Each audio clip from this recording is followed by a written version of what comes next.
Bonjour et bienvenue sur le podcast Explore Japon, le podcast qui explore le Japon sous toutes ses coutures. Des conseils voyage, de la culture ou bien de la vie tous les jours en passant par l'apprentissage du japonais, partons ensemble une fois par semaine pour ce magnifique pays qu'est le Japon. Bonjour à tous, cette semaine c'est un épisode un peu spécial, alors non, ça ne sera pas un épisode anniversaire, car on ne doit pas être loin des 2 ans, bah oui maintenant de la vie du podcast, parce qu'il a été créé de mémoire en août 2018 dans un appartement à Édimbourg en face de jeunes filles qui hurlaient sans arrêt non-stop en sautant en trampoline. Malheureusement, les hurlements étaient aussi non-stop, c'était pas que les sauts en trampoline. Et c'était un peu compliqué pour enregistrer le podcast à l'époque. Non, on va faire un épisode en mode hors sujet. J'en avais déjà fait il y a un peu plus d'1 an, en 2020, après mon passage en Corée, pour vous faire des épisodes, pour vous présenter le pays, ce que j'en avais pensé et la comparaison avec le Japon. Aujourd'hui, je vais vous faire un hors-sujet, car on me l'a demandé en fait. Bah oui, ça fait déjà quelques fois qu'on me demande de faire un épisode sur ce sujet précis, et même s'il n'est pas vraiment lié au Japon directement, il est lié quand même indirectement, car c'est ma vie au Japon qui a transformé ça dans ma vie. De toute façon, vous l'avez vu dans le titre, le sujet du jour, c'est la vie avec une valise. Comment ça se passe la vie quand toute votre vie tient dans une valise? Je sais que ça intrigue, mais c'est un épisode hors sujet, ça n'empêche pas d'avoir les rubriques habituelles et donc le fameux sommaire de l'émission. Et cette semaine, en vrac, on va parler hongrois, on va aussi parler alsacien, mais principalement, on va parler japonais dans les rubriques de l'émission. Et attention, il y a encore une petite annonce avant de passer au focus de la semaine. Le focus hors sujet de la semaine, c'est que le podcast, il va y avoir un changement dans ce podcast. Je ne serai plus là. C'est mon ami imaginaire qui va le présenter. Non, c'est pas ça. C'est que je vais faire le podcast va être publié une fois toutes les 2 semaines. Alors pourquoi une fois toutes les 2 semaines et plus toutes les semaines? Il y a plusieurs raisons à ça. Déjà, j'ai un petit peu moins de temps en ce moment. Je suis un peu occupé et du coup, comme je vous l'avais dit dans l'épisode précédent, je vais quand même pouvoir publier des podcasts pendant cette période. Mais voilà, j'ai pas forcément tout le temps et je suis un peu dans le rush parfois pour les faire et j'aime pas forcément un peu bâcler les sujets ou devoir me dépêcher. La deuxième chose, c'est que j'ai fait 136 épisodes sur le Japon. Je commence à en avoir fait pas mal quand même. J'ai un peu traité, on va dire en vrac, une très grosse partie des sujets, même si j'en ai encore dans ma besace bien sûr, mais que ça soit en termes de balade ou même en termes de sujets de fond, j'ai quand même moins de choses à dire. Je vais pas vous refaire encore comment faire un pocket Wi-Fi au Japon, etc. Tous ces épisodes existent déjà. Alors peut-être que si vous connaissez le podcast et que vous êtes tombé sur les 3-4 premiers épisodes et que vous n'allez pas voir les archives, effectivement, vous attendez peut-être que je vous fasse des épisodes sur comment préparer son voyage au Japon, comment faire un planning pour 2 semaines, quels sont les pocket Wi-Fi, etc. Mais j'ai déjà fait plein d'épisodes là-dessus, il suffit d'aller voir dans les archives, et même si parfois ça bouge un peu, dans l'ensemble, les informations sont plutôt encore cohérentes, donc n'hésitez pas à aller les écouter. Et comme je le disais, du coup, là je suis pas au Japon, ça fait quand même plus d'1 an que j'y suis plus. Et c'est vrai que je commence à être un petit peu limité, même dans les balades. Il y a des choses que je pourrais vous raconter, mais je ne suis pas sûr que ce soit passionnant en podcast. Ce serait plus passionnant de vous amener là-bas directement sur place. J'ai encore des choses, j'ai encore des épisodes, je peux tenir encore pas mal de temps. Mais je me dis que si j'en fais un toutes les semaines, au bout d'un moment, ça va être un peu de la redite et je risque de refaire des épisodes sur des thèmes que j'ai déjà fait. Et je suis pas sûr que ça vous intéresse, ou je vais peut-être beaucoup me répéter. J'ai même l'impression qu'en ce moment, mes épisodes sont un petit peu moins intéressants. Alors, à vous de me le dire, mais voilà, j'ai l'impression quand même que c'est un peu moins sympa que les premiers épisodes, que tous les premiers épisodes. Mais encore une fois, peut-être que vous allez me dire le contraire. Mais du coup, je me suis dit, il y a le temps, c'est sûr que j'ai un peu moins de temps en ce moment, mais c'est plus par rapport au contenu, j'ai pas envie de faire du contenu pour faire du contenu. Donc je me suis dit, j'allais passer pour l'instant à faire un podcast, un épisode toutes les 2 semaines, en publier un toutes les 2 semaines et pas toutes les semaines. Et je dis pour l'instant parce que je compte retourner au Japon. Si tout va bien, en mars prochain, j'y retourne. Et là, j'ai d'autres projets. Et puis forcément, en étant sur place, je vais faire des nouvelles balades. Je vais avoir des nouveaux thèmes, des nouveaux sujets. Il y a des choses qui vont me marquer, que je vais avoir des choses à vous raconter. Donc peut-être que je passerai à un rythme plus hebdomadaire à ce moment-là. Mais en tout cas, en attendant pour l'instant, jusqu'à je ne sais pas quand, ça sera un épisode toutes les 2 semaines, a priori, pour le podcast Explore Japon. Donc je suis désolé, mais vous aurez quand même votre dose, 2 épisodes par mois. Et puis c'est des épisodes d'1 heure, mine de rien, de 40 minutes, 1 heure à chaque fois. Donc c'est pas des épisodes de 15 minutes comme au début, parce qu'au tout début, il me semble que c'était ça, les épisodes duraient 15-20 minutes. Donc vous avez quand même de quoi boire et manger. Et si vous n'avez pas tout écouté, hein, il y a 136 épisodes qui vous attendent. Mais voilà, la longue intro de 5 minutes est finie. Donc c'était pour vous faire cette petite annonce. Et on va passer au fameux focus de la semaine. Et donc on va faire sa valise. Car vous ne le savez peut-être pas si vous me suivez depuis peu. Mais en 2018, moi j'ai tout quitté pour partir vivre au Japon. Alors, j'avais un taf dans lequel je bossais depuis plus de 15 ans sur Paris. J'avais un appartement, un petit 35 mètres carrés parisien où j'entassais vraiment beaucoup de conneries. Alors j'étais locataire, j'étais pas propriétaire. Je viens malheureusement pas d'une famille qui a des économies de ouf et qui pouvait me permettre d'avoir un apport pour acheter un appartement, etc. ou récupérer l'appartement familial. J'ai pas eu le droit à ça. Bref, dans cet appartement, je vous le disais, j'entassais vraiment beaucoup de choses. J'avais la collectionnite aiguë. Pendant un moment, c'était les figurines, par exemple. J'en avais plus de 300 de mémoire chez moi. Et j'ai eu plus de 50 mangas et des centaines d'artbooks et de livres, etc. chez moi. Bref, mon salon, je me débrouillais pour qu'il soit bien décoré et que ça ressemble à un salon de quelqu'un de normal, qui a une déco sympa. Par contre, ma chambre, c'était vraiment l'antre du geek. Vraiment, c'était un antre de geek. Disons que quand je draguais une fille, il fallait vraiment que je sois sûr, avant de la ramener dans la chambre, et qu'elle sache qui je suis vraiment, parce que si elle arrivait directement dans la chambre, je pense qu'elle aurait pu avoir une crise cardiaque, surtout si elle n'était pas du tout dans cette ambiance-là. Et je n'ai jamais eu de copine qui était vraiment dans cette ambiance-là. Donc voilà, moi je suis du genre dépensier, je gère super bien mon argent par contre, mais j'ai aucune honte à dépenser ce que j'ai et je me fais plaisir en gadgets et autres. Je suis du genre à acheter le dernier iPhone, m'acheter un Apple Watch, faire des dépenses à la con sur des trucs dont je me servirai jamais. Alors je suis pas glorieux là-dessus, mais la liste est super longue comme le bras. J'ai eu par exemple un synthé Nord Electro, pour ceux à qui ça parle, vous allez vous dire mais waouh, tu sais jouer du piano, parce qu'un Nord Electro en gros c'est un piano électrique de scène que les groupes utilisent, qui est vraiment super joli et c'est vraiment un truc de pro. Mais non, je savais pas jouer du tout une note de piano, j'avais jamais utilisé un piano, mais le jour où je me suis dit tiens, je vais me mettre au piano, sachant que j'ai jamais appris, je me suis acheté un truc qui valait une blinde, mais qui était super joli, parce que oui, il était beau, et je m'étais dit voilà, chez moi, j'ai envie d'avoir un joli piano, voilà, j'aime me faire plaisir, je me suis dit quitte à prendre un truc, je préfère pas me prendre un truc dégueulasse avec plein de touches colorées, etc. Non, le Nord Electro, il était magnifique, c'est vraiment un piano qui est super beau, et vu que c'était un piano de qualité, je me suis dit allez, on part là-dessus. Et j'ai eu aussi un Cintiq, un écran, donc c'est un truc pour architecte.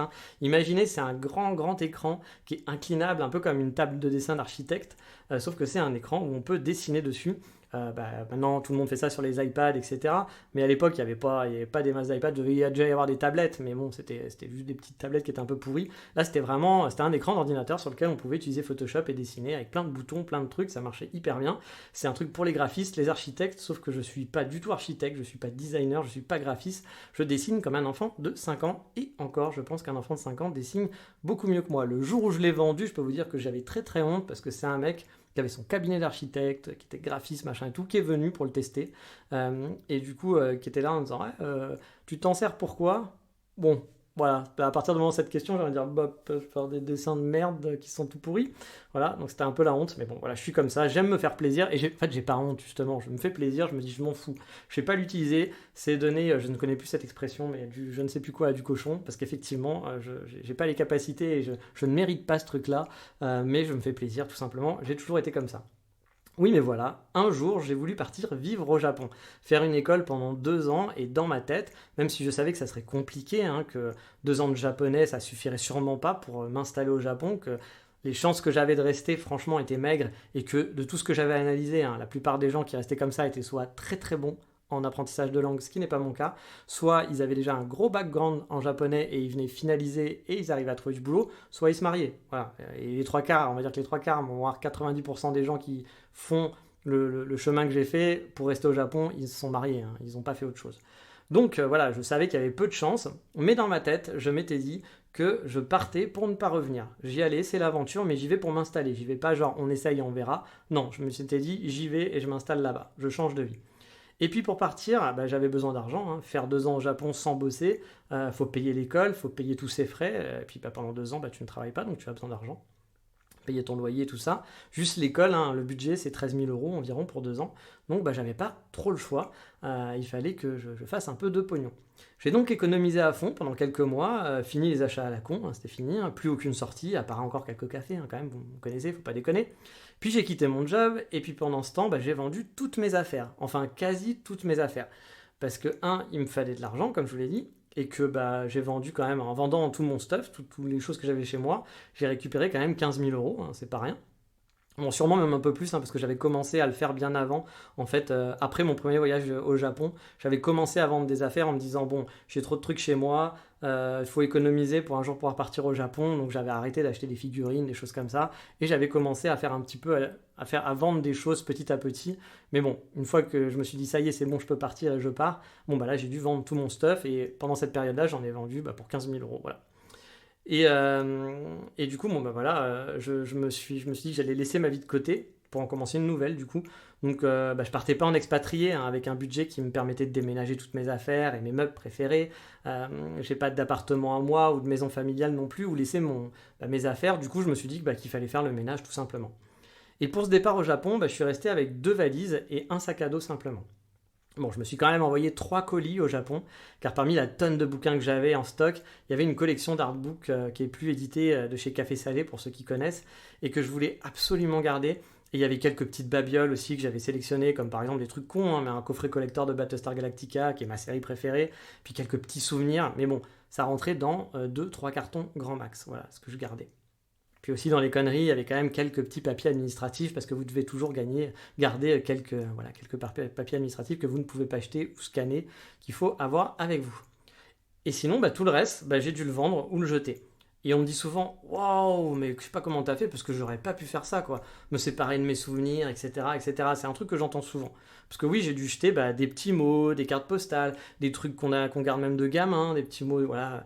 Vous savez, les petits carnets qu'on avait quand on était au lycée avec des mots de copains lycéens qui disaient j'ai passé une super année, bisous, bisous, je te kiffe, t'étais mon crush, machin et tout. Enfin, genre de trucs à la con comme ça. On peut avoir certains souvenirs, ce genre de conneries comme ça, des cartes postales quand vous en envoyez. Vraiment des trucs à la con, hein, des souvenirs qui nous font plaisir. Vous avez gardé dans une boîte, vous savez, la boîte qu'on n'ouvre jamais et qu'on va ouvrir une fois tous les 20 ans, mais qui fait grave plaisir au moment où on va l'ouvrir. En 2018, j'ai un peu réouvert tout ça. J'ai eu ce plaisir, hein, de me jeter un petit peu dans tous ces souvenirs-là. J'avais pas trop le temps non plus parce qu'il y avait énormément de choses à faire, hein. En quelques mois, ça a été vraiment intense de tout vendre, de tout mettre sur le bon coin, de faire les annonces, de gérer les annonces, de faire les rendez-vous. Ah, franchement, ça a été intense, hein. Pendant plusieurs mois, ça a été vraiment intense et j'ai même maintenant l'urticaire du Bon Coin. Je déteste le Bon Coin parce que ça m'a vraiment saoulé le Bon Coin. Bref, j'ai ouvert tous ces trucs, tous ces souvenirs. Alors ça, bien sûr, les souvenirs, je les ai pas vendus sur le Bon Coin parce que tout le monde s'en fout d'avoir une carte postale qu'on m'a envoyée, forcément. Mais par contre, j'ai dû jeter tout ça à la poubelle. Donc c'est vrai que ça fait un petit peu mal au cœur. Mais bon, c'est pas super simple, quoi, voilà, mais on s'y fait. Et puis j'ai collectionné par exemple 500 mangas, dont certains titres que vraiment j'adorais, quoi. Et tout ça pour les revendre ou voire les jeter. Bon, j'ai pas jeté de manga, hein, j'en ai donné à la fin, mais la plupart j'ai réussi à les revendre. Et c'est vrai que ça fait un petit peu mal au cœur, c'est un peu difficile. C'est pas forcément simple, mais il y avait un but, du coup ça simplifie aussi. J'avais un but derrière, c'était vivre au Japon. Du coup ça motive, voilà, ça motive vraiment de se débarrasser de toutes ces affaires. Au final, je suis donc parti avec 2 valises, ce qui fait beaucoup, hein, mais pas tant que ça. Quand toute votre vie se résume finalement en 2 valises, ça fait bizarre. Alors oui, pour des vacances, vous allez dire, attends, 2 valises c'est beaucoup, j'ai largement de place de faire tout ça, moi je pars avec juste un sac à dos, ça suffit. Sauf que moi, c'est ce qui me reste de 20 ans d'achat, ou quasiment alors j'avais pas 40 ans encore à l'époque, j'avais 37, 38, mais de 37 ans de vie, c'est-à-dire que j'avais plus rien, toutes les affaires depuis 37 ans, des souvenirs que vous avez dans votre maison chez papa, maman, moi j'ai plus rien, voilà, j'ai plus que 2 valises où il y avait mes affaires dedans, et ça fait un petit peu bizarre forcément. Et ça, c'était au Japon, hein. Parce qu'une fois que j'ai dû quitter le Japon, au bout d'un an, parce que l'école ne me plaisait pas, et que mon visa se terminait, donc je devais partir, je savais que j'allais devoir vivre un peu plus léger, parce que je savais que ma vie allait être un peu chaotique pendant quelques années.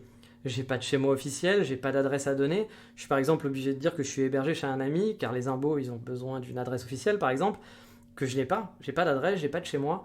Et quand on me dit, je t'écris à quelle adresse, j'en ai aucune. J'ai pas d'adresse à moi en fait. Donc tu peux m'écrire sur un mail, mais pour m'envoyer un colis, m'envoyer quelque chose, on peut pas. Voilà, j'ai eu un ami par exemple qui voulait me renvoyer des trucs du Japon. Il me dit, je t'envoie ça à quelle adresse?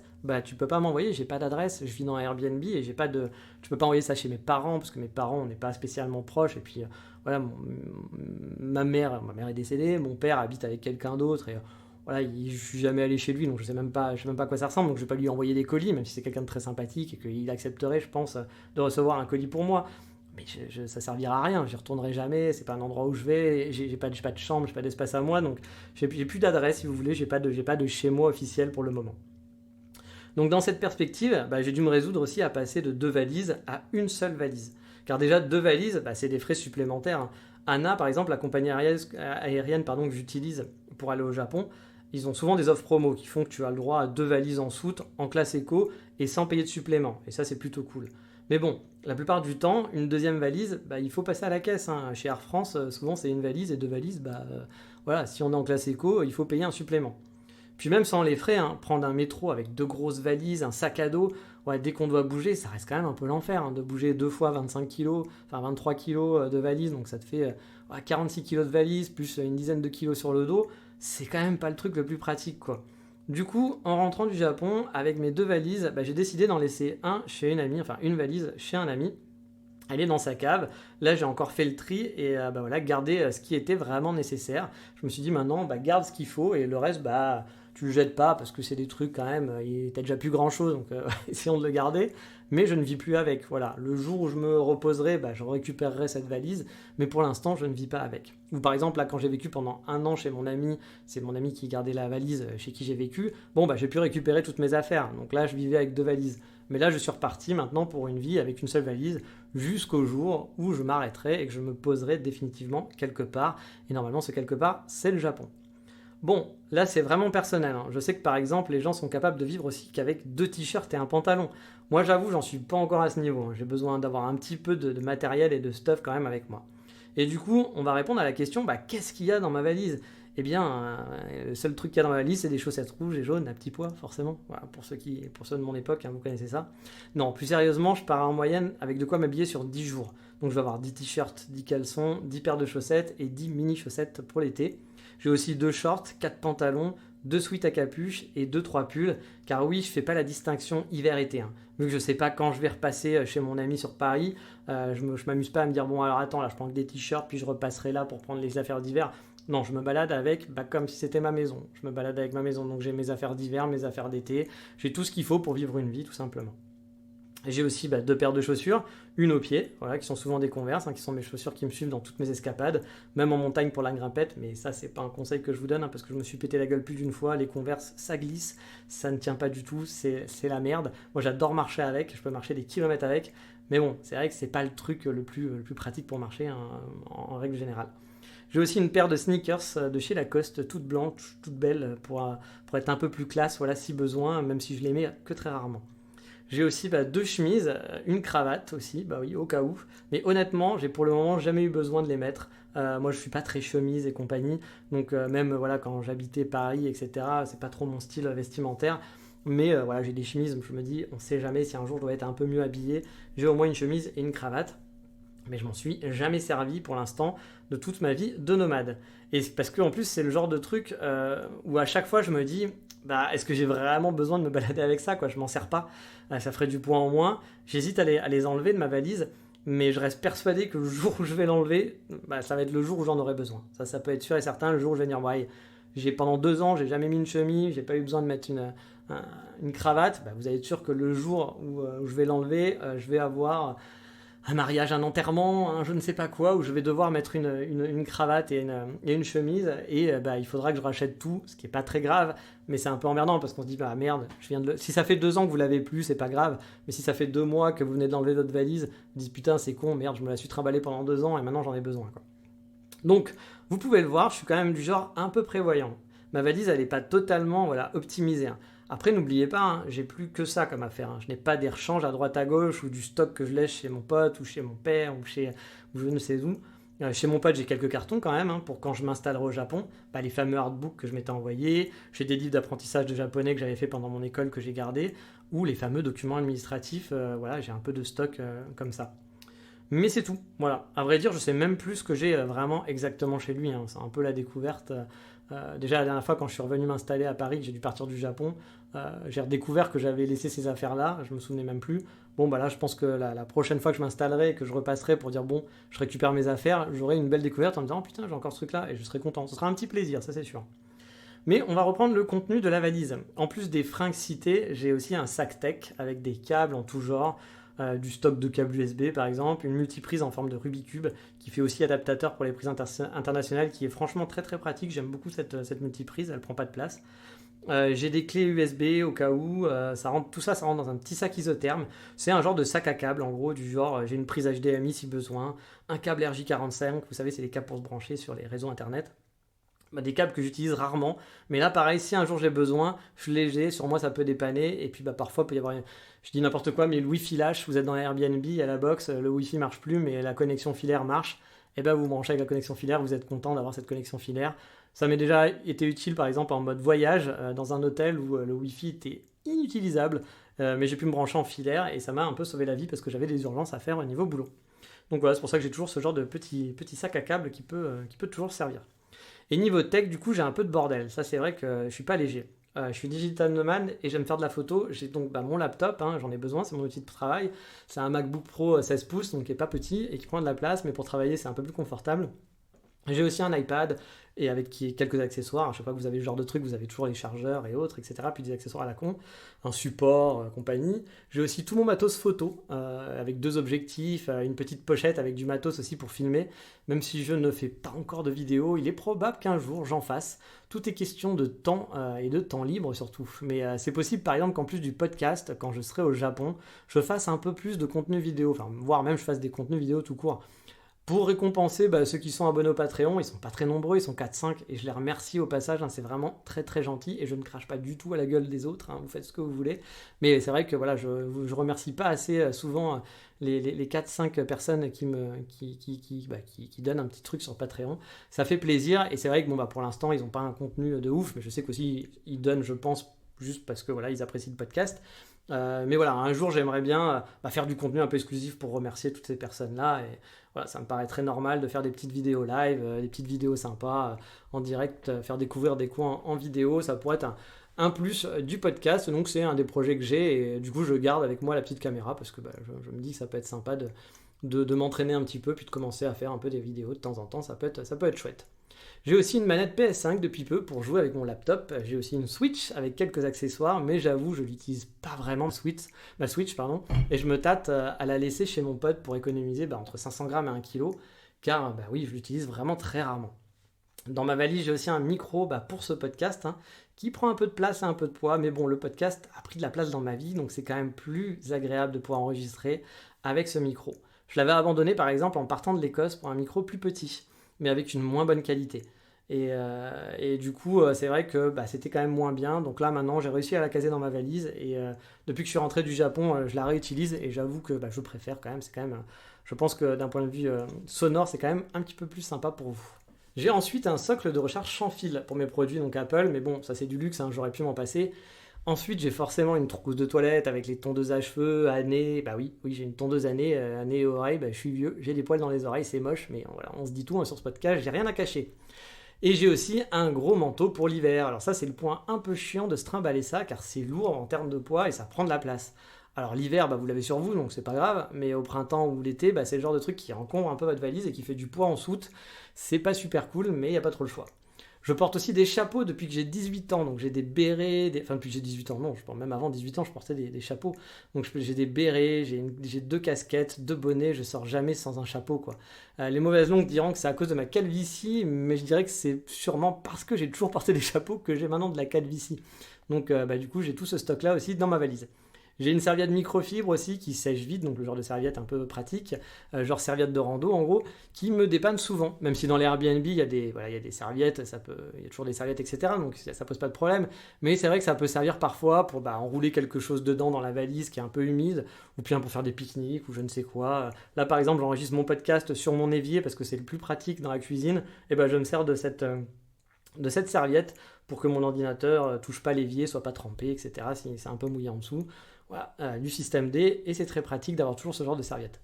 J'ai encore quelques autres fringues, comme un gros gilet, j'ai un petit set pour faire du café aussi, forcément vous me connaissez, avec un cône de V60 et une balance électrique, pour faire du café à la maison bien sûr. J'ai une très grosse pochette avec des papiers administratifs, ça c'est le truc un peu indispensable quand vous vivez avec une seule valise, parce que même si vous pouvez numériser beaucoup de choses maintenant, il y a toujours des papiers qu'il faut garder, qui sont imprimés, que vous allez garder avec vous. Donc j'ai une grosse pochette avec tout ça sur moi. J'ai même des photos d'identité au cas où ça peut servir un jour. Voilà. Donc j'ai ce genre de conneries, quoi. Et j'ai dû oublier quelques accessoires forcément que je dois aussi avoir dans ma valise. Et j'ai aussi un sac à main qui, suivant les vols, m'accompagne avec mon sac à dos en cabine, ou bien parfois qui est dans la valise si on a le droit qu'à un seul sac cabine, ce qui arrive de temps en temps. C'est un sac en cuir photo que j'ai acheté il n'y a pas très longtemps, dont je vous ai déjà parlé dans le podcast, et que je préfère sortir parfois en ville plutôt que d'avoir l'air d'un touriste avec mon gros sac à dos. Voilà en gros pour le contenu de ma valise, et la question du coup c'est est-ce qu'on arrive à vivre finalement juste avec ça, parce que je pense que le contenu c'était pour vous dire un petit peu ce qu'il y a, mais voilà, ça c'est ma vie, c'est pas ma valise en mode touriste, c'est ma vie, il ne reste plus que ça, je n'ai plus que ces produits là pour moi. Et donc est-ce qu'on arrive à vivre avec un peu moins de choses finalement que ce qu'on a l'habitude d'avoir, surtout comme la question c'est, il y a des gens qui vont dire mais attends, il nous fait tout un podcast là-dessus, moi j'ai rien, et moi j'ai des amis qui sont vraiment très minimalistes et qui n'ont quasiment rien, qui ont 3 t-shirts, 2 pantalons, qui n'ont aucun meuble chez eux et qui sont très contents de vivre comme ça. Mais là, je sais qu'il y a beaucoup de gens qui sont comme moi, qui ont la collectionnite et que vous aimez acheter plein de conneries comme moi, et que du coup on se dit mais c'est impossible de faire ça. Honnêtement, si on peut, et ça suffit, j'ai pas vraiment de manque dans ma vie de tous les jours. Alors c'est sûr que parfois j'aimerais bien avoir une grande bibliothèque et d'avoir un chez moi pour acheter des livres. Parfois je vais dans des librairies et je me dis putain j'achèterais bien ce livre là, il a l'air super ce livre. Non, je peux pas acheter des livres parce que dans ma valise, qu'est-ce que vous voulez que j'en fasse? Ça va me prendre du poids, je vais être obligé de le jeter, je vais pas pouvoir le garder, donc c'est un peu bête. Il y a un des auditeurs par exemple qui se reconnaîtra je pense, et qui m'envoie souvent des photos de beaux livres sur le Japon sur Instagram. Des livres sur le Japon qu'il achète. Ça me fait super envie quand je vois ces livres, et merci de les partager parce que c'est cool, je découvre des nouvelles choses. Mais ce genre de choses, je peux plus l'acheter parce que j'ai nulle part où stocker, j'ai pas de chez moi, donc je peux plus faire ce genre d'achat. Et c'est vrai que c'est un peu frustrant, forcément. Et honnêtement, je pourrais très bien réduire et supprimer encore des choses dans ma valise. Comme je vous l'ai dit, ma Switch, ou bien avoir moins de fringues aussi. Mais bon, qui dit moins de fringues, dit un peu moins de style. Alors je suis pas le mec le plus stylé de la galaxie non plus, mais je me vois pas non plus avec un pantalon noir et 2 t-shirts blancs tout le temps, être habillé de la même façon. Je pense que ça me ferait chier au bout d'un moment. Pareil, ça me saoulerait, enfin voilà, c'est quelque chose qui me saoulerait quoi, au jour le jour. Mais je sais qu'il y a des nomades qui marchent comme ça et pour qui ça ne dérange pas du tout parce que moins il y a de place, moins il y a de trucs, plus ils voyagent léger, plus c'est pratique, et ils ont raison, mais j'avoue, moi j'ai mes limites. Et puis moins de fringues aussi, ça veut dire plus de machines à laver, enfin faire plus de machines, faire ça plus souvent, et ça aussi ça me fait chier. Parce que moi par exemple dans les Airbnb parfois où je vais, il n'y a pas de machine à laver, donc je suis obligé d'aller à la laverie. J'ai l'habitude, à Paris pendant très longtemps, j'ai pas eu de machine à laver et j'allais à la laverie. C'est pas la mer à boire, mais c'est des contraintes, c'est un peu chiant, puis on s'y fait quand tu as une machine à laver à la maison, devoir sortir, tous les trucs de programmer, de se dire là j'ai plus de fringues. Quand vous avez plus de fringues, surtout que là moi je suis limité encore une fois, j'ai un nombre limité de fringues, donc si vous êtes limité à 3 fringues, ou je sais pas, à 5 fringues, tous les 5 jours il faut faire une machine, et c'est-à-dire qu'il faut programmer, parce que vous êtes obligé de sortir, donc vous pouvez pas vous dire là j'ai plus rien à me mettre, je vais pas sortir tout nu à la laverie quoi. Donc, alors que si vous êtes chez vous, vous pouvez rester tout nu chez vous et puis faire tourner une machine, vous avez le droit. C'est votre choix bien entendu. Fermez les rideaux pour vos voisins, juste, soyez sympa. Donc voilà, du coup moi je préfère quand même avoir 10 jours de fringues, ça me permet de tenir toute une semaine sans problème avant de devoir aller dans une laverie automatique. Donc voilà, je préfère quand même avoir ce petit confort des 10 fringues avec moi, des 10 t-shirts et des 10 chaussettes, des 10 caleçons quoi. Alors je pourrais supprimer peut-être quelques vêtements tout de même, car les chemises, comme je vous l'ai dit, je les mets jamais. Les pulls, j'en ai 3-4 avec moi, et finalement je mets principalement que mes sweats à capuche. Je pourrais très bien réduire de moitié, n'avoir qu'une seule chemise au lieu de 2, vu l'utilité que j'en ai. Mais bref, je suis pas le meilleur exemple d'une nomade minimaliste qui va vous faire un truc comment voyager avec un petit sac à dos et tenir pendant 2 ans. Mais attention, certains mecs qui sont en mode nomade minimaliste, ils ont une maison encore une fois, ils ont plein de choses à eux quand ils rentrent chez eux, etc. C'est-à-dire qu'ils vont faire des nomades pendant 1 an, et puis après ils rentrent chez papa-maman, et puis ils ont tous leurs souvenirs, ils ont tout leur matos, ils ont leurs trucs d'enfance, et puis ils ont des trucs même pas d'enfance, mais qui stockent. Moi, encore une fois, ma valise, c'est ma vie, j'ai rien d'autre. Jusqu'au jour où je me reposerai quelque part, au Japon, j'espère, là, je pourrais à nouveau repartir dans un mode de collectionnite aiguë, oui, on s'en refait pas, mais pour l'instant, toutes mes affaires tiennent dans une seule valise et un sac à dos. Mais du coup, il y a 2 choses à prendre en compte si vous aussi, vous voulez partir un petit peu dans cet état d'esprit, vous voulez opter un peu pour ce mode de vie-là. C'est con, mais avoir une bonne valise, déjà, si vous bougez beaucoup, mettre un peu d'argent dans sa valise pour qu'elle soit de qualité et solide, c'est quand même hyper important. Parce que si c'est pour être en galère, pour qu'elle vous lâche, que les roues se pètent au bout du 2e voyage, c'est quand même vite la merde, ça peut vite être chiant. Donc voilà, il faut quand même mettre un peu de thunes, je pense, dans sa valise. C'est quand même quelque chose de hyper important dans votre vie maintenant. Ne pas l'acheter noir, hein, ça c'est un classique. Parce que si c'est pour retrouver le tapis de l'aéroport, avoir que des valises noires, c'est hyper galère à retrouver. Donc bon, essayez d'éviter la fameuse valise noire que tout le monde a. On gagne du temps quand on est à l'aéroport pour reconnaître, c'est plus cool. Et l'autre truc, c'est la loi, ce que j'appelle la loi du Full Metal Alchimiste. C'est l'échange équivalent dans votre valise et votre sac à dos. Vous mettez ce que vous voulez, ça vous regarde, hein, vous pouvez faire vraiment ce que vous voulez, mais il y a un poids à ne pas dépasser en général avec les compagnies aériennes. Alors, les low cost, c'est encore pire, hein, mais on va dire pour une compagnie classique, ça va vous permettre d'avoir 10 kilos dans votre sac à dos et entre 21 et 23 kilos dans votre valise en soute, en éco. Et honnêtement, ça part très très vite, hein, ça se remplit vite, on n'a pas l'impression, mais là, moi, avec juste les trucs que je vous ai dit, je suis déjà full quasiment dans ma valise. Moi, voilà, je suis vraiment à la limite et j'essaye de jouer pas mal sur ce curseur-là, quoi.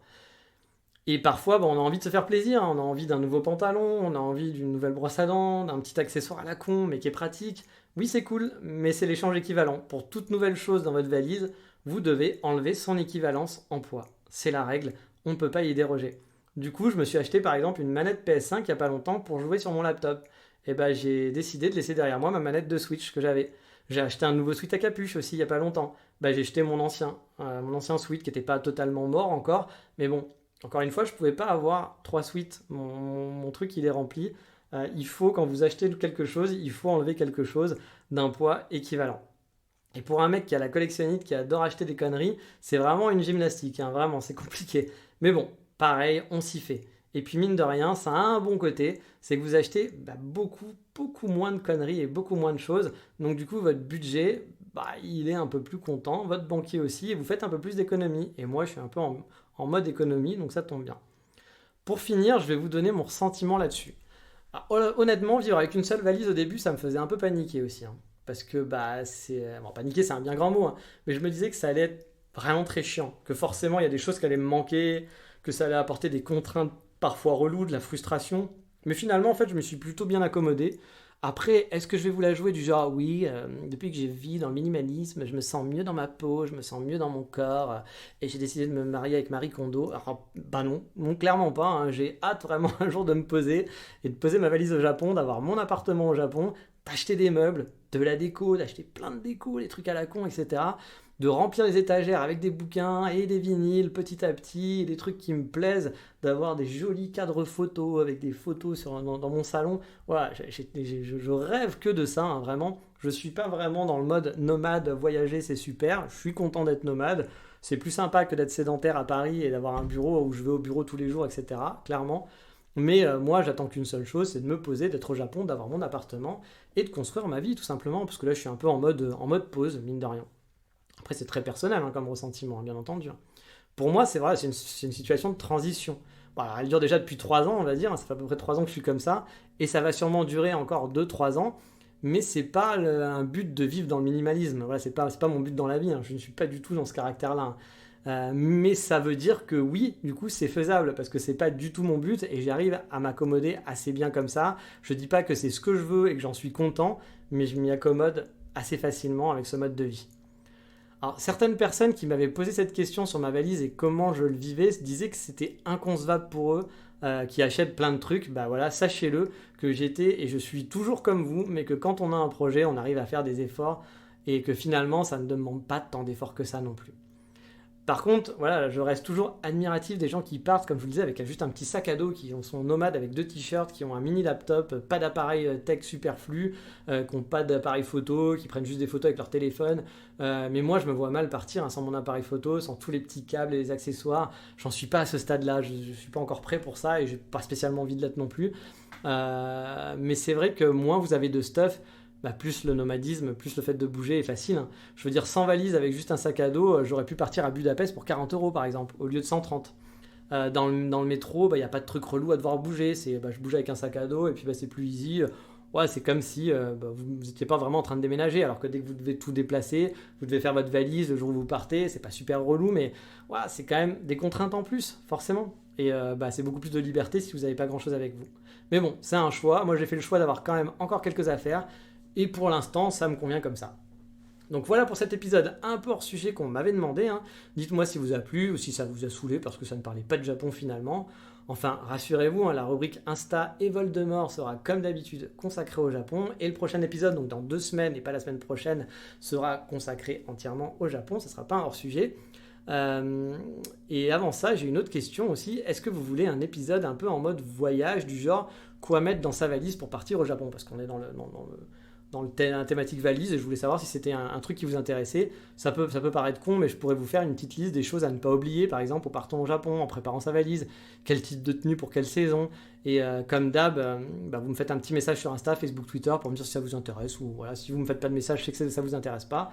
Et dans ce cas-là, je ferai, ou pas, un épisode bientôt là-dessus pour les choses qu'il ne faut pas oublier en partant au Japon.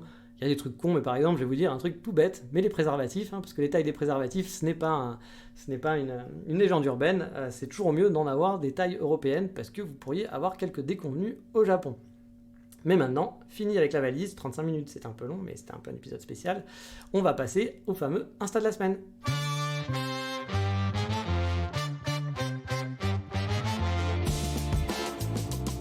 Et cette semaine, on va garder le thème de la valise, car vous le savez, je suis à Strasbourg et je suis sur Insta, comme suivre, sur Insta, une Alsacienne qui vit au Japon. Donc Strasbourg, Alsace, voilà, ça se recoupe. Il s'agit de Diana avec son compte Mame Japon. M-A-M-E Japon. C'est donc une Alsacienne qui vit au Japon, je ne sais pas si ça fait longtemps, je ne la connais pas personnellement, on ne s'est jamais parlé, mais si vous aimez la campagne japonaise, des photos de Kobe, un peu de Kyoto, elle est dans le Kansai a priori, donc qui sent bon le Japon, vous serez servi. On est tous un peu en manque en ce moment, du coup revoir ces ambiances, ça fait du bien par où que ça passe, et on espère que les frontières réouvriront bientôt, même si pour cette année, ça paraît encore une fois très compliqué. Mais justement, en parlant de Japon et de manque, vous savez ce qui me manque? Bah oui, les cafés japonais pardi. On va donc filer sur Tokyo pour la rubrique Voldemort.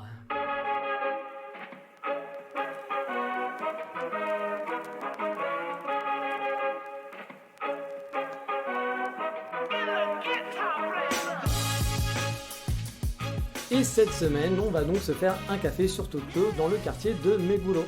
Alors attention, Meguro, c'est un bien grand mot parce que le café où je vous amène est quand même un petit peu excentré de Meguro et du coin touristique vers Meguro.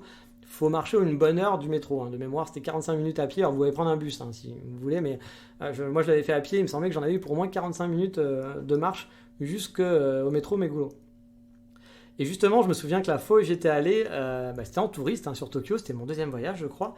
Oui, c'était le deuxième parce que lors de mon premier voyage, j'avais fait aucun café et oui, j'aimais pas le café. Et oui, c'est la breaking news, le mec qui vous saoule avec des cafés dans ce podcast à chaque fois, qui vous file des centaines d'adresses, n'aimait pas le café il y a encore 4-5 ans environ.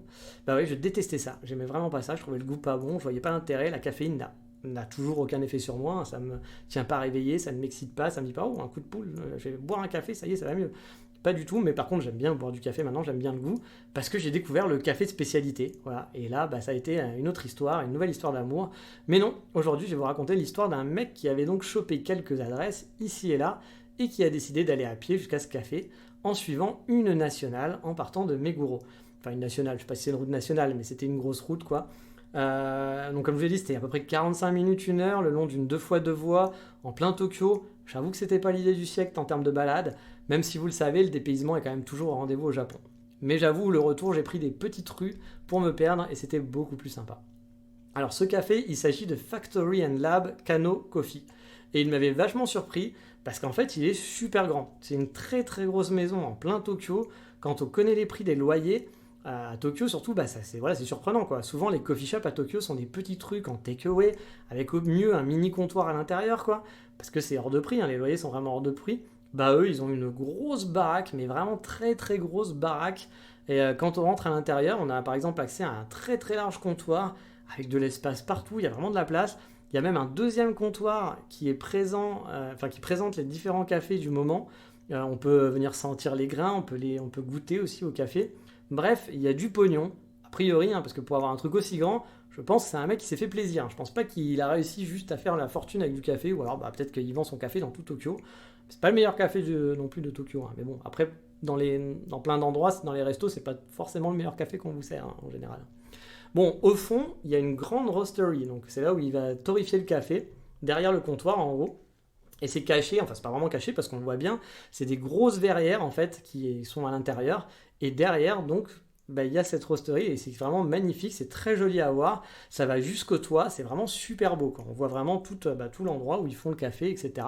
Où ils torréfient le café et c'est super chouette, c'est très très joli avec cette grande verrière, c'est vraiment magnifique comme maison. Et forcément, ils ont de la place, ils ont même une cuisine visible où les petites pâtissières vous préparent les croissants, les pains au chocolat et autres pâtisseries maison qui, au passage, étaient vraiment bonnes de souvenirs. Je me souviens donc d'avoir mangé un pain au chocolat là-bas qui était vraiment délicieux. Et en termes de café, bon, je dois avouer, je me souviens plus vraiment de la qualité parce que ça fait quand même pas mal de temps. Je me souviens juste qu'ils avaient vraiment un choix impressionnant de café, ce qui n'est pas forcément gage de qualité justement quand il y a beaucoup de choix. Mais je me souviens qu'il y avait quand même pas mal de choix pour choisir quel type de café on voulait.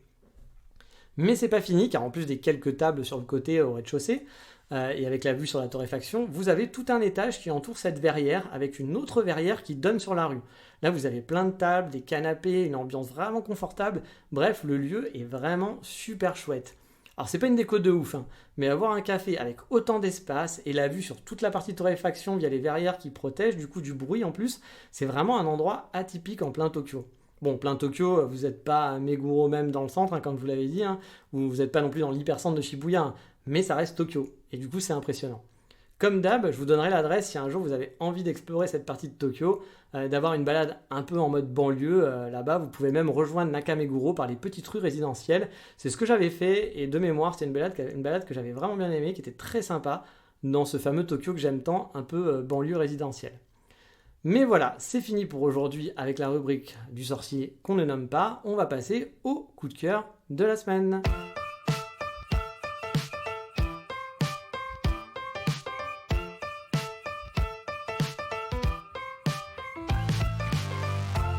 Et cette semaine, dans le coup de cœur, on va être dans la thématique de la valise, car justement, je vais bouger pour un nouveau pays. Alors vous le savez, j'étais à Strasbourg depuis mai, et honnêtement, si vous voulez visiter une très belle ville un week-end en France, je vous invite à venir ici. Moi, j'ai vraiment apprécié la ville, c'est une ville où il fait bon vivre, et qui est vraiment très mignonne, très cute. C'est un petit centre-ville pratique, il y a tout sur place, et c'est vraiment mignon. Honnêtement, si mon projet Japon foirasse d'ici quelques années et que je me résigne à vivre en France parce que j'arrive pas à vivre au Japon, c'est pas possible, je n'y arrive pas, Strasbourg est passé en haut de ma liste de mes villes préférées où je pourrais me dire, ok, si on s'installe en France, allez, pourquoi pas Strasbourg. Et donc, à la base, vous le savez, j'attendais un petit peu parce que j'espérais. Voilà, j'espérais qu'en octobre, les frontières réouvrent au Japon, peut-être, et je m'étais dit, moi, vu que je veux partir sur des périodes de 3 mois en nomade au Japon, faire octobre, novembre, décembre, ça aurait été cool.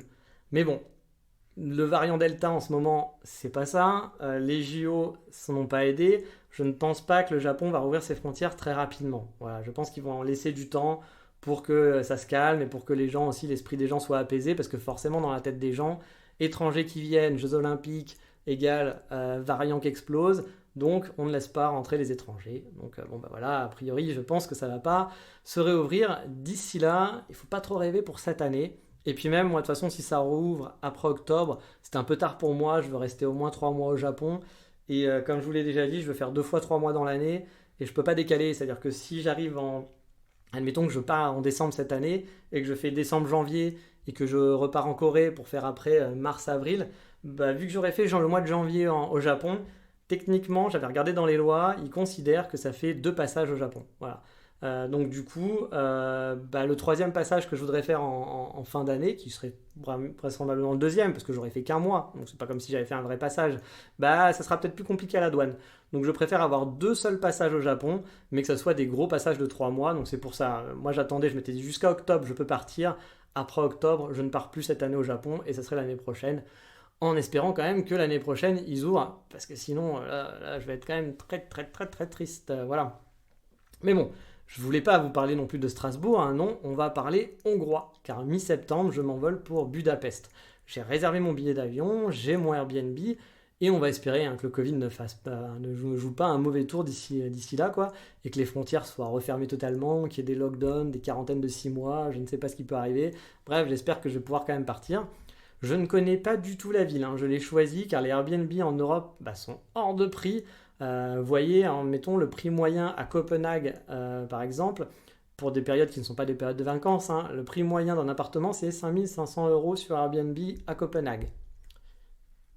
Voilà, bon, bah, je gagne correctement ma vie, j'essaye d'économiser de l'argent, mais j'ai pas 5 000 € à mettre dans un appartement quoi qu'il arrive, hein.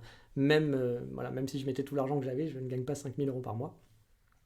Et le moins, par exemple, l'appartement le moins cher que j'ai trouvé, c'était un petit Audi à 1 400 € dans le centre de Copenhague, un 20 mètres carrés qui ressemblait vraiment à rien, qui était vraiment un petit Audi.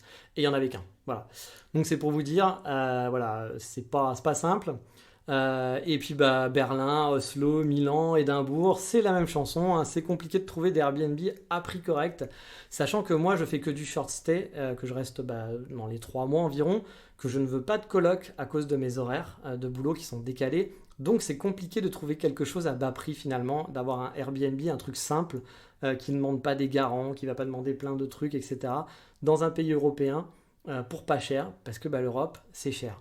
Surtout l'Europe Airbnb quoi. L'Europe centrale est plutôt bien par contre pour ça, avec des loyers qui sont plus modérés, au niveau Airbnb hein, toujours, hein. Et celui qui avait un meilleur ratio finalement qualité-prix, bah, c'était Budapest. La ville elle a l'air jolie, je vais vivre en plein centre-ville, j'ai trouvé un 50 mètres carrés qui est tout neuf, tout beau, ça va me changer de mes tout petits studios honnêtement, parce que bah, moi j'ai plutôt l'habitude de vivre dans des tout petits studios, en tout cas c'est dans lesquels j'ai vécu dernièrement. Bref, ça va être assez cool. Je vais rester au moins 3 mois. Et si vous avez des bons plans sur la ville, bah, je suis tout oui, hein, parce que je ne connais rien à la ville. J'ai juste coché tous les coffee shops de la ville. Bah, vous me connaissez, hein, c'est le seul truc que j'ai fait. Après, je ne sais pas du tout. Alors, j'ai vu à peu près quels étaient les monuments principaux de la ville. Mais si vous avez des belles balades, des choses sympas, que vous connaissez un peu la ville, un resto, une boulangerie, je ne sais pas quoi, un truc à voir, n'hésitez pas à m'envoyer vos petits tips. Ça me fera plaisir.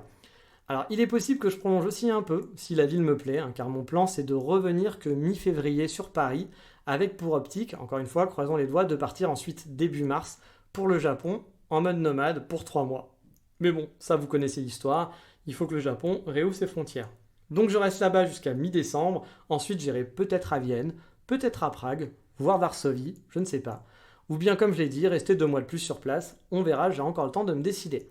Mais voilà, c'était mon petit coup de cœur. Ma vie de nomade qui continue. Après Strasbourg, Budapest. A priori, croisons les doigts, hein, pas encore sûr, mais normalement ça devrait être ça. Et donc, bah, ça va être une nouvelle destination, des nouveaux lieux à découvrir, des petites photos à poster sur Instagram. Si vous aimez mes photos, bah, vous aurez des photos sûrement de Budapest en story, parce que souvent sur mon compte Instagram, je poste que des photos du Japon principalement, mais en story, je mets quelques petites photos. J'hésite même à ouvrir un deuxième compte, un compte un peu plus nomade, où je mettrai mes photos des autres endroits pour pas polluer, pour ceux qui veulent que du Japon, bah, puissent voir que le Japon et que je mélange pas tout, mais bon. Après, je suis pas un influenceur ou quoi que ce soit, donc je pourrais très bien mélanger, je m'en fous, c'est pas pour le nombre de gens qui me follow, etc., que ça change grand chose. Mais je me dis, voilà, on sait jamais, peut-être que c'est un peu plus cohérent d'avoir que des photos du Japon sur ce compte-là. Je sais pas encore. Mais bref, vous l'avez compris, c'est fini pour aujourd'hui. Donc, le podcast va passer, donc maintenant, ça sera un épisode toutes les 2 semaines pour le moment. Voilà, pour le moment, jusqu'à quand, je sais pas, je vous tiendrai au courant. Parce que j'ai moins de choses à vous raconter. Alors, cet épisode spécial est pas lié aussi au fait que j'ai moins de choses à vous raconter, hein. J'ai encore des épisodes en stock. Voilà, j'ai au moins 6-7 épisodes déjà qui sont prêts, que je peux écrire, des thématiques, donc j'ai de quoi faire. Ça, c'est juste quelque chose qu'on m'avait demandé, qu'on me l'a demandé depuis longtemps. Et du coup, je me suis dit, bon, il faut que je le fasse, il faut que je fasse un petit hors-sujet là-dessus. Et quelqu'un m'en a reparlé il y a pas longtemps. Je me suis dit, allez, faisons cet épisode spécial. Mais voilà, je pense que si je fais des épisodes toutes les semaines, je suis pas sûr de pouvoir avoir des choses intéressantes à vous raconter jusqu'en mars prochain, quand je repartirai. Donc je me dis, autant mettre un peu de distance pour le moment. Et puis quand je serai retourné au Japon, j'aurai beaucoup plus de contenu à vous partager. Et à ce moment-là, on reprendra peut-être une fois par semaine, etc. Ou peut-être que je vais trouver des nouvelles thématiques bientôt et que je vais me dire, en fait, je pourrais parler de ça et de ça et de ça et de ça. Et c'est vrai que je n'aurais pas parlé de ça ou parler de ça comme ça. Et je referai peut-être des podcasts une fois par semaine. Mais là, on va dire que j'ai pas trop de temps ce mois-ci, qu'en plus, voilà, je pense que c'est mieux de faire ça pour l'instant. Donc, on va rester dans ce mode-là et puis on verra comment ça se passe. Et puis bon, je pense que de toute façon, on n'allait pas faire des infractus, pardon, parce qu'il y a un podcast une fois toutes les 2 semaines. Même si c'est vrai qu'au tout début de ce podcast, je vous avais habitué à 2 épisodes par semaine. On est passé à 1 épisode par semaine au bout d'1 an. Et là, maintenant, au bout de 2 ans, on passe à 1 épisode toutes les 2 semaines. C'est quoi le prochain truc? Dans 3 ans, c'est 1 épisode par mois. Normalement, dans 3 ans, si tout va bien, enfin dans 3 ans, pas dans 3 ans, mais dans 1 an et demi, si tout se passe bien, je m'installe au Japon, donc j'aurai de quoi vous partager plein de trucs, etc. Mais c'est une autre histoire, on va s'arrêter là pour aujourd'hui. Je vous dis donc, comme d'habitude, Ciao, à bientôt, à dans 2 semaines pour un prochain épisode. Ciao, bye bye, matane.